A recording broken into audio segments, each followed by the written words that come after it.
வணக்கம் மக்களே, நம்ம சேனல்ல தொடர்ந்து ரிவ்யூஸ் தாங்க பார்த்துக்கிட்டு இருக்கோம். அந்த வகையில இப்ப நம்ம எதை பத்தின ரிவ்யூ பார்க்க போறோம் அப்படின்னா, கார்த்திக் கதையில மே 20 இன்னைக்கு என்ன நடக்க போகுது அப்படிங்கறத பத்தி தாங்க இந்த வீடியோல பார்க்க போறோம். சோ பரமேஸ்வரி என்ன பண்றாங்கன்னா கோயிலுக்கு போறாங்க.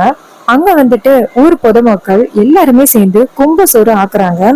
அப்ப அவங்க கேக்குறாங்க, என்னம்மா பரமேஸ்வரி அம்மா, உங்க குடும்பத்துல இருந்து யாருமே வரலையா அப்படின்னு கேக்குறாங்க. அப்பதான் அந்த விருமன் கேக்குறாரு, எப்படி வருவாங்க, கோவில் கும்பாபிஷேகத்துக்கே இவங்க அந்த அளவுக்கு கெஞ்சிதான் வராங்க. சோ கண்டிப்பா அவங்க இந்த மாதிரி சின்ன சின்ன விஷயத்துக்கெல்லாம் வரத்துக்கு வாய்ப்பே கிடையாது. கும்பாபிஷேகத்துக்கே இந்த பரமேஸ்வரி போயிட்டு கால்ல விழுந்து சாமுண்டீஸ்வரி மருமகளை கூட்டிட்டு வந்தா, சோ அதனால அவங்க வரமாட்டாங்க அப்படின்னு சொல்றாங்க. அப்ப பரமேஸ்வரி விருமனை பார்த்து, இங்க பாரு, உனக்கு எதுவுமே தெரியாது, எல்லாமே தெரிஞ்ச மாதிரி பேசாத, என் குடும்பத்து விஷயத்துல நீ தலையிடக்கூடாது. உனக்கு என்ன, இந்த கோவில் கும்பாபிஷேகம் நல்லபடியா நடக்கணும், அது மட்டும் தானே உன்னோட எண்ணம். அதை விட்டுட்டு மத்தபடி என் குடும்பத்தை பத்தியோ வேற எதையும் பத்தியோ நீ பேசக்கூடாது அப்படின்ட்டு விருமனை எச்சரிக்கிறாங்க. அப்ப பஞ்சாயத்து தலைவர்கள் விருமனை பார்த்து, இங்க பாரு விருமா, நாங்களும் அன்னையிலேருந்து பாத்துக்கிட்டு இருக்கோம், நீ பரமேஸ்வரி அம்மாவை ரொம்பவே அவமானப்படுத்தி பேசிக்கிட்டே இருக்க, எல்லாத்துக்கும் ஒரு எல்லை இருக்கு விருமா. அப்ப விருமன் சொல்றாரு, நான் என்ன அப்படி தப்பா கேட்டுட்டேன், இந்த கோவில் கும்பாபிஷேகத்துக்கு மட்டும் வந்தா மட்டும் பத்தாது, இந்த மாதிரி சின்ன சின்ன விஷயத்திலயும் அவங்க கலந்துக்கணும். எதுலயுமே இவங்க கலந்துக்காம இருக்கிறாங்களே, அதான் கேட்டேன்.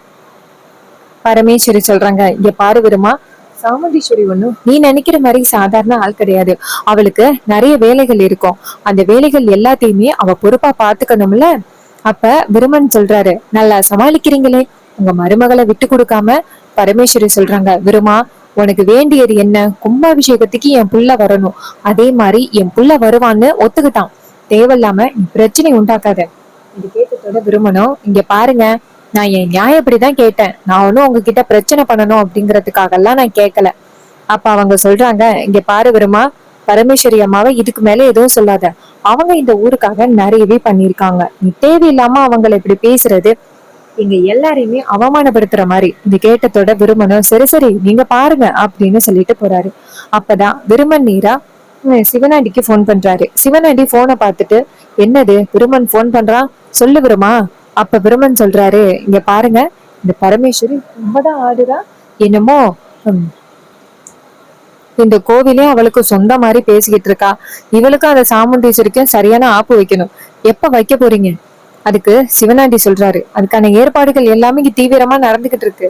எப்படியும் அந்த ராஜ சேதுபதியோட பேரன் கார்த்தி பேங்க்ல நகை எடுக்கிறதுக்காக போவான். அப்ப கையும் களவுமா அவனை பிடிச்சு சாமுண்டீஸ்வரி கிட்ட கொடுத்துருவோம், நீ கவலைப்படாத. இதை கேட்டதோட விருமனும், சரி சீக்கிரம் பண்ணுங்க அப்படின்னு சொல்லிட்டு போனை கட் பண்றாரு. அப்புறமா சிவனாண்டி நினைக்கிறாரு, நம்மளை விட இவன் ரொம்ப வந்துட்டு ஆர்வமா இருக்கானே அந்த சாமுண்டீஸ்வரியோட குடும்பத்தையும் பரமேஸ்வரியோட குடும்பத்தையும் பழி வாங்குறதுக்கு அப்படின்னு நினைக்கிறாரு. இன்னொரு பக்கம் நம்ம பரமேஸ்வரி வந்துட்டு சாமி கும்பிட்டு முடிக்கிறாங்க. அப்ப எல்லாரும் வந்துட்டு கும்பசோறு எடுத்துட்டு போறாங்க. அப்ப பரமேஸ்வரி இதை பார்த்துட்டு, இந்த கும்பசோரை சாமுண்டீஸ்வரி குடும்பத்துல உள்ளவங்க சாப்பிட்டா நல்லா இருக்கும்ல, இந்த கும்பசோறு கிடைக்கிறது ரொம்ப புண்ணியம், இது தெரியாம இந்த சாமுண்டீஸ்வரி வராம இருக்காளே, சரி நம்ம எடுத்துட்டு போவோமா அப்படின்ட்டு நேரா அங்க உள்ளவங்க கிட்ட போயிட்டு, இங்க பாருங்க, கும்பசோறு கொஞ்சம் எனக்கு பையில கொடுங்களேன் அப்படின்னு சொன்னதோட அவங்க கேக்குறாங்க, என்னைக்கா இருந்தாலும் மருமகளை விட்டு கொடுக்க மாட்டீங்க போல, இது கும்பசோறு மருமகளுக்கு தானே கொண்டுட்டு போறீங்க.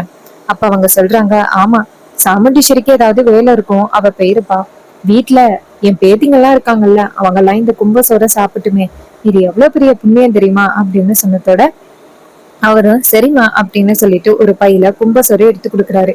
அதுக்கப்புறம் பரமேஸ்வரி என்ன பண்றாங்கன்னா, இதை கொண்டு போய் நம்ம சாமுண்டீஸ்வரி கிட்ட கொடுப்போம், அவ கோவப்படுவா, இருந்தாலும் கும்பாபிஷேகத்துக்கு வரேன் அப்படிங்கறதான் ஒத்துக்கிட்டால, அதனால கண்டிப்பா இந்த சாப்பாட்டை வாங்கிப்பா, இப்படி வாங்கலைன்னாலும் நம்ம பிடிவாதம் பண்ணி எப்படியாவது கொடுத்துட்டு வந்துடணும் அப்படின்ட்டு நம்ம பரமேஸ்வரி என்ன பண்றாங்கன்னா நேரா சாமுண்டீஸ்வரி வீட்டுக்கு கிளம்புறாங்க. அப்பதான் நம்ம சாமுண்டீஸ்வரி வந்துட்டு வீட்டுல உட்கார்ந்து இருக்கும் பொழுது நம்ம சந்திரா இங்க இருந்து வந்துட்டு, அக்கா, கோவில் கும்பாபிஷேகத்துக்கு போறேன்னு ஒத்துக்கிட்டதே ரொம்ப பெரிய விஷயம் இல்ல, நீ இப்படி டக்குன்னு ஒத்துப்பன்னு நான் எதிர்பார்க்கலக்கா. அப்ப சாமுண்டீஸ்வரி சொல்றாங்க, சந்திரா, வேற வழி இல்ல சந்திரா, அதான் ஒத்துக்கிட்டேன், இல்லைன்னா நான் ஒத்துக்க மாட்டேன் சந்திரா, அதோட நான் ரேவதிக்கு வாக்கு கொடுத்துட்டேன்னு, அதனாலதான் ஒத்துக்கிட்டேன்.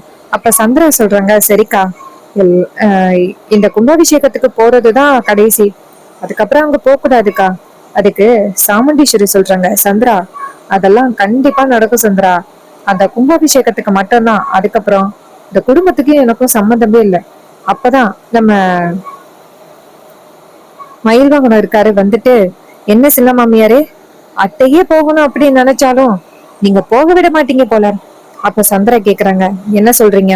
மயில்வாகனம் சொல்றாரு, ஆமா, அத்தையாதான் அந்த கோவில் கும்பாபிஷேகத்துக்கு போறேன்னு சொன்னாங்க. போக கூடாது அப்படின்னு சொல்லிட்டு நீங்க தடுத்தீங்க. ஆனா அத்தையா முடிவெடுத்து போகணும் அப்படின்னு நினைச்சிட்டாங்க. அவங்களே மனம் மாறி ராஜசேதுபதி தாத்தா வீட்டுக்கு போகலாம் அப்படின்னு சொன்னா கூட நீங்க ஒத்துக்க மாட்டீங்க போல. அப்ப சந்திரா சொல்றாங்க, இங்க பாருங்க மாப்பிள்ள, உங்களுக்கு நடந்த விஷயம் எதுவுமே தெரியாது. தெரியாததுனாலதான் இப்படி பேசுறீங்க. எந்த அளவுக்கு அக்காவும் நானும் பாதிக்கப்பட்டிருக்கோம் அப்படிங்கறது எங்களுக்கு தான் தெரியும். நாங்க எங்க சொந்த அம்மாவையும் அக்காவையும் பறி கொடுத்துட்டு இருந்தோம்.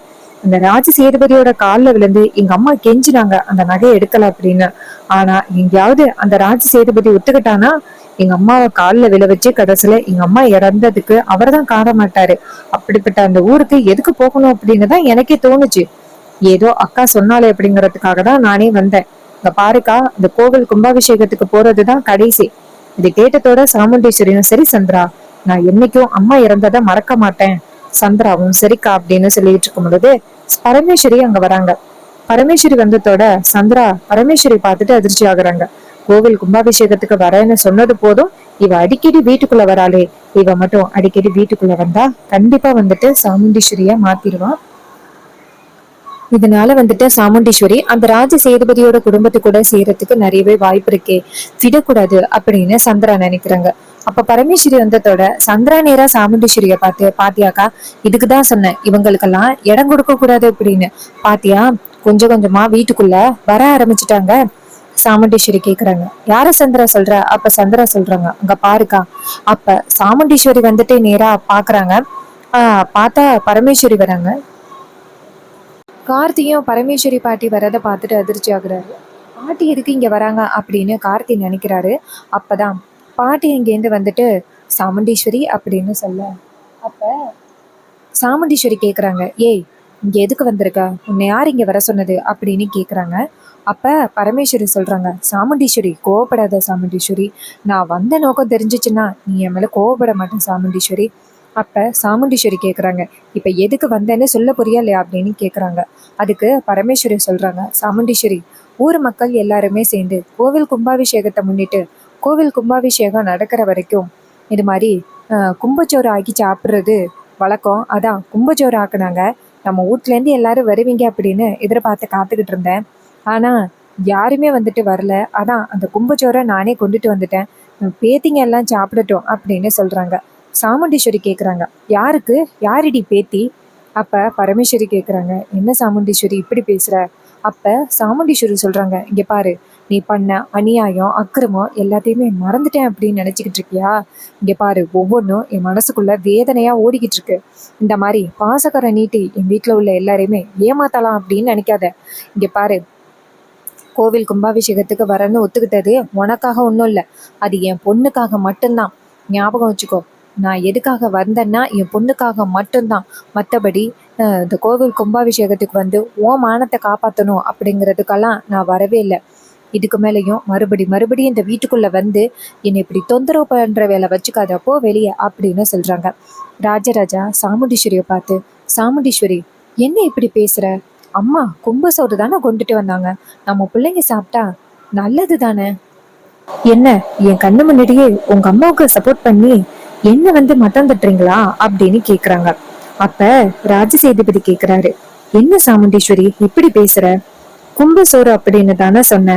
அப்ப சாமுண்டீஸ்வரி சொல்றாங்க, இங்க பாருங்க, கோவிலுக்கு கும்பாபிஷேகத்துக்கு வரணும்னு சொன்னாங்க, நம்ம வரேன்னு சொல்லிட்டோம். அதுக்காக பழசு எல்லாத்தையுமே மறந்து மறுபடியும் வந்துட்டு அவ கூட உறவு கொண்டாடணும் அப்படின்னு நினைச்செல்லாம் நான் எதுவும் சொல்லல. இங்க பாரு பரமேஸ்வரி, தேவையில்லாம இந்த மாதிரி என் வீட்டுக்கு அடிக்கடி வர்ற வேலை வச்சுக்காத, மரியாதையா இந்த வீட்டை விட்டு போ. அப்ப பரமேஸ்வரி சொல்றாங்க, சாமுண்டீஸ்வரி, இந்த கும்ப சோறையாவது வச்சுட்டு போறேனே சாமுண்டீஸ்வரி. சாமுண்டீஸ்வரி சொல்றாங்க, இங்க பாரு, இப்ப நீ எடுத்துட்டு போகலன்னு வச்சுக்க, அப்புறம் நான் கும்பாபிஷேகத்துக்கே வரமாட்டேன். இதை கேட்டதோட பரமேஸ்வரி சொல்றாங்க, ஐயோ சாமுண்டீஸ்வரி, என்ன இப்படி சொல்ற? சரி, நான் இந்த கும்பசோரை எடுத்துட்டு போயிடுறேன் அப்படின்னு சொல்லிட்டு பரமேஸ்வரி அந்த இடத்துல இருந்து ரொம்ப சோகமா போறாங்க. இத நம்ம கார்த்தி பார்த்துட்டு ரொம்ப வேதனைப்படுறாரு. அப்ப சாமுண்டீஸ்வரி சொல்றாங்க, இங்க பாருங்க, உங்க அம்மாவுக்கு வேற வேலையே இல்லையா? நான் எவ்வளவு பகையோட இருக்கேன் மனசுக்குள்ள. என் அம்மாவும் அக்காவும் இறந்ததுக்கு இந்த பொம்பளை தான் காரணம். ஒரு வார்த்தை இவ சொல்லிருக்கலாம்ல, எங்க அம்மா அப்படி பண்ணிருக்க மாட்டாங்க அப்படின்னு. ஆனா இவ பாட்டுக்கும் வாயை மூடிக்கிட்டு தானே நின்னா. இப்ப மட்டும் என்ன உறவுக்காரன் நீட்டிக்கிட்டு வரா? இங்க பாருங்க, இதுக்கப்புறம் உங்க அம்மா மட்டும் இந்த வீட்டுக்குள்ள திரும்ப வந்தா அப்புறம் என் துப்பாக்கி தான் பேசும் அப்படின்னு சொல்லிட்டு செம்ம கோவமா சாமுண்டீஸ்வரி பேசுறாங்க. ராஜ சேதுபதி ரொம்ப கவலைப்படுறாரு. அப்ப சாமுண்டீஸ்வரி நின்னுகிட்டு இருக்கும் பொழுது சந்திரா சொல்றாங்க, அக்கா நான் தான் அப்பவே சொன்னேனே, இந்த பொம்பளைக்கு கொஞ்சம் இடம் கொடுத்தாலும் கொஞ்சம் ஓவரா பண்ணுவா. அப்ப ராஜராஜா சொல்றாரு, சந்திரா சாமுண்டீஸ்வரி பேசலாம், அதுல உரிமை இருக்கு, நீ பேச வேண்டிய அவசியம் கிடையாது. அப்ப சந்திரா இரிட்டேட் ஆகுறாங்க. அப்புறமா சாமுண்டீஸ்வரி அவங்களோட ரூமுக்கு போறாங்க. அப்பதான் நம்ம ரேவதி அவங்க ரூமுக்கு போனதோட கார்த்திகிட்ட சொல்றாங்க, பாவம் பாட்டி எங்களுக்கு கும்ப சோறு கொண்டாந்து கொடுக்கணும் அப்படின்னு சொல்லிட்டு ரொம்ப அவமானப்பட்டு போயிட்டாங்க. அம்மா ஏன் தான் இவ்வளவு கோவத்தோட இருக்காங்கன்னு தெரியல. ஏதோ 30 வருஷத்துக்கு முன்னாடி நடந்த விஷயம், அதை இன்னுமே அம்மா அப்படி மனசுலயே வச்சுக்கிட்டு ஒவ்வொரு நேரமும் பாட்டியை அவமானப்படுத்துறது பார்த்தா ரொம்ப வேதனையா இருக்கு அப்படின்ட்டு ரேவதி ரொம்ப கவலையோட சொல்லிக்கிட்டு இருக்காங்க. அப்பதான் கார்த்தி சொல்றாரு, விட ரேவதி, என்ன பண்றது, நடக்கிறது தானே நடக்கும். அப்ப ரேவதி சொல்றாங்க, இல்ல பாட்டி வந்துட்டு எங்க மேல எல்லாரு மேலயும் எவ்வளவு பாசத்தோட இருக்காங்க, ஆனா அம்மா கொஞ்சம் கூட புரிஞ்சுக்க மாட்டேங்கிறாங்களே அப்படின்னு. அதே நேரம் ரோஹிணியும் சுவாத்தியும் வராங்க. அப்ப ரோஹிணி சொல்றாங்க, ரேவதி பாட்டி ரொம்ப பாவம் ரேவதி. அப்ப ரேவதி சொல்றாங்க, என்ன ரோஹிணி, முன்னாடியெல்லாம் பாட்டிக்கு சப்போர்ட் பண்ண மாட்டேன், அம்மாவுக்கு தான் சப்போர்ட் பண்ணுவேன், இப்ப பாட்டிக்கு சப்போர்ட் பண்ற. அப்ப ரேவதி சொல்றாங்க, ரோஹிணி சொல்றாங்க, ரேவதி உனக்கு தெரியாத ஒரு விஷயத்த சொல்லவா? அன்னைக்கு எனக்கு பிளட் கொடுத்தது வேற யாருமே இல்ல, பாட்டி தான். இது கேட்டதோட ரேவதிக்கு ரொம்ப அதிர்ச்சி ஆகுது. என்னடி சொல்ற? அப்ப ரோஹிணி சொல்றாங்க, ஆமா ரேவதி, பாட்டி மட்டும் எனக்கு பிளட் கொடுக்காம இருந்திருந்தா நான் உயிர் பிழைச்சிருக்கவே மாட்டேன். பாட்டி சரியான நேரத்திற்கு வந்துட்டு எனக்கு பிளட் கொடுத்துட்டாங்க அப்படின்னு சொல்லி பாட்டிய பத்தி சொன்னதோட நம்ம ரேவதி சொல்றாங்க, ராஜா தானே கூட்டிட்டு வந்தது. அப்ப கார்த்தி சொல்றாரு, ஆமா நான் தான் அவங்களுக்கு அந்த மாதிரி ஒரு வேஷம் போட்டு கூட்டிட்டு வந்தேன், இல்லைன்னா அத்தை விட்டுருக்க மாட்டாங்க, எனக்கு வேற வழியும் தெரியல. அப்ப ரேவதி சொல்றாங்க, பரவாயில்ல, புத்திசாலித்தனமா இருந்து என் அக்காவோட உயிரை காப்பாத்தி இருக்க. அப்புறமா ரோகிணி சொல்றாங்க, பாட்டி ரொம்ப பாவம், நம்ம எல்லாரும் வந்துட்டு அந்த கும்பசோறு சாப்பிடணும் அப்படின்னு நினைச்சு ஆசையோட வந்தாங்க, கடைசியில இப்படி ஆகிருச்சு. அப்ப கார்த்தி சொல்றாரு, சரி இருங்க நான் பாத்துக்கிறேன் அப்படின்னு சொல்லிட்டு கார்த்தி வெளியில போறாரு. அப்ப ரோஹிணி நேரா ரேவதியை பார்த்து, பாத்தியா ரேவதி, நம்ம குடும்பத்துக்குள்ள வந்து ஒரு டிரைவரா வந்தவரு, ஆனா இப்ப எல்லாரு மேலயும் பாசமா இருக்காரு, வீட்டுல உள்ள எல்லா பிரச்சனைகளையுமே தானா சமாளிக்கிறாரு. இந்த மாதிரி ஒருத்தர் கிடைச்சதுக்கு நீ ரொம்ப கொடுத்து வச்சிருக்கணும் ரேவதி. அப்ப ரேவதி கேக்குறாங்க, என்ன ரோகிணி, முன்னாடி வந்துட்டு உனக்கு ராஜாவை சுத்தமா பிடிக்கவே பிடிக்காது, இப்ப இவ்வளவு சப்போர்ட் பண்ற? அப்ப ரோஹிணி சொல்றாங்க, எல்லாமே கொஞ்ச நாள் ஆக ஆகதான் தெரியும் போல. இது கேட்டதோட ரேவதியும் சரி சரி நீ கிளம்பு அப்படின்னு சொன்னதோட ரோஹிணி போறாங்க. அப்ப ரேவதிக்கு நினைக்கிறாங்க, கொஞ்சம் கொஞ்சமா இவன் எல்லார் மனசுலயும் இடம் பிடிச்சுக்கிட்டு வரான் அப்படின்னு. இன்னொரு பக்கம் நம்ம கார்த்தியை காமிக்கிறாங்க. கார்த்தி ரொம்ப கவலையா நேரா பரமேஸ்வரிக்கு போன் பண்றாங்க. பரமேஸ்வரி போனை பார்த்துட்டு, என்ன இது கார்த்தி போன் பண்றான், ஒருவேளை நம்ம எதுக்காக வந்தோம் அப்படிங்கறது கேக்குறதுக்காக போன் பண்ணுவானோ, சரி கேட்போம் அப்படின்ட்டு கார்த்திகிட்ட சொல்லுப்பா. அப்ப கார்த்தி கேக்குறாரு, பாட்டி வரும்போது ஒரு நிமிஷம் என்கிட்ட சொல்லிட்டு வரமாட்டீங்களா பாட்டி? அப்ப பாட்டி சொல்றாங்க, ஐயா கார்த்தி, கும்பச்சோறு அப்படிங்கறது எல்லாருமே சாப்பிடுறது தானப்பா, சாமுண்டீஸ்வரி இந்த அளவுக்கு கோவமா இருப்பா அப்படின்ட்டு நான் வந்து எதிர்பார்க்கவே இல்ல கார்த்தி. அப்ப கார்த்தி சொல்றாரு, சரி விடுங்க பாட்டி, இப்ப நீங்க எங்க இருக்கீங்க? பாட்டி சொல்றாங்க, நான் கோவில்ல இருக்கேன்ப்பா. கார்த்தி சொல்றாரு, சரி இருங்க பாட்டி நான் வரேன் அப்படின்னு சொல்லிட்டு போனை கட் பண்ணிட்டு கார்த்தி நேரா கோவிலுக்கு வராரு. அங்க சாமுண்டீஸ்வரி பரமேஸ்வரி நின்னுகிட்டு இருக்காங்க. கார்த்தி நேரா பரமேஸ்வரிய பார்த்து, பாட்டி இப்ப உங்களுக்கு என்ன வேணும்? இந்த கும்புச்சோறு உங்க பேத்திங்க எல்லாருமே சாப்பிடணும் அதானே? அப்ப பாட்டி சொல்றாங்க, ஆமா ஐயா. அப்ப கார்த்தி சொல்றாரு, சரி இருங்க பாட்டி நான் கொண்டுட்டு போறேன் அப்படின்னு சொல்லி கார்த்தி பையன் வாங்குறாரு. அதே நேரம் கோவிலுக்கு எதேச்சியா வந்த சாமுண்டீஸ்வரி பரமேஸ்வரியும் ராஜாவும் பேசிக்கிட்டு இருக்கிறத பாக்குறாங்க. அப்ப பரமேஸ்வரிய பார்த்ததோட சாமுண்டீஸ்வரி நினைக்கிறாங்க, இந்த ராஜா எதுக்கு இவ கூட பேசிக்கிட்டு நிக்கிறான் அப்படின்ட்டு. அப்ப கார்த்தி சொல்றாரு, இங்க பாருங்க பாட்டி, இந்த கும்பச்சோறு எல்லாருமே சாப்பிடணும் அவ்வளவுதானே, நீங்க நினைச்ச மாதிரியே நான் கொண்டு போய் உங்க பேத்திங்க கிட்ட கொடுக்குறேன். கண்டிப்பா உங்க பேத்திங்க இந்த கும்பச்சோறு சாப்பிடுவாங்க. அப்ப பரமேஸ்வரி கேக்குறாங்க, ஐயா எல்லாருமே வந்துட்டு இப்ப சாமுண்டீஸ்வரியோட பிடியில இருக்காங்க. அவங்க சாமுண்டீஸ்வரிய மீறி சாப்பிடுவாங்களா? அப்ப கார்த்தி சொல்றாரு, பாட்டி அவங்கள சாப்பிட வைக்க வேண்டியது என்னோட கடமை, சரியா? நீங்க கவலைப்படாதீங்க. இது கேட்டதோட பரமேஸ்வரியும் சரிப்பா அப்படின்னு சொல்லிட்டு பைய கொடுக்குறாங்க. சாமுண்டீஸ்வரி இதை பார்த்துட்டு செம்ம ஷாக் ஆகுறாங்க. எவ்வளவு தைரியம் இருந்தா இந்த நம்ம மாப்பிள்ள இப்படி பண்ணுவாரு அப்படின்ட்டு கார்த்தி என்ன பண்றாருன்னா நேர சாமுண்டீஸ்வரி என்ன பண்றாங்கன்னா கோவமா வீட்டுக்கு போறாங்க. அங்க போனதோட நம்ம கார்த்தி இருக்காருல்ல, அவர் பைய கொண்டு வராரு. பை நேரா கொண்டுட்டு வராத நம்ம சாமுண்டீஸ்வரி பாக்குறாங்க. சாமுண்டீஸ்வரி நேரா நம்ம கார்த்தியை பார்த்து ஒரு நிமிஷம் நில்லுங்க அப்படின்னு சொன்னதோட நம்ம கார்த்தி கேக்குறாரு, சொல்லுங்க. அப்ப சாமுண்டீஸ்வரி கேக்குறாங்க, கோவிலுக்கு இப்ப எதுக்கு போனீங்க?